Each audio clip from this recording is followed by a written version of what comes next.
Alors il y a un mot de la langue française, procrastiner, qui est difficile à prononcer, qu'on emploie, qui a un petit côté scientifique. Je ne sais pas si réellement il a une source scientifique, mais en gros ça veut dire qu'il y a des périodes de sa vie où on a tendance à remettre au lendemain en permanence ce qu'on doit faire tout de suite. On n'y arrive pas, on tourne dans le vide.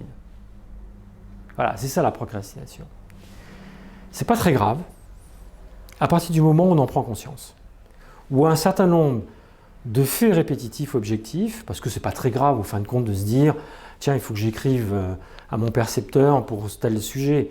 Si vous avez une deadline, oui, c'est embêtant. Si vous écrivez le lendemain, ça risque de vous coûter un pourcentage. Mais en dehors d'un certain nombre de circonstances dans lesquelles vous avez des deadlines, vous êtes obligé de le faire parce que ça aura des conséquences désastreuses, avouez qu'il y a un certain nombre de sujets sur lesquels, si on repousse un petit peu, c'est pas très grave.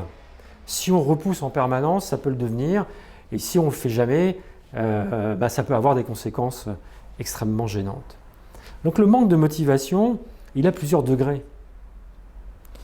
Il a un degré qui est un degré presque pathologique de la personne qui systématiquement va essayer de tout faire pour éviter de s'y mettre. Mais on se rend compte qu'on a parfois des creux.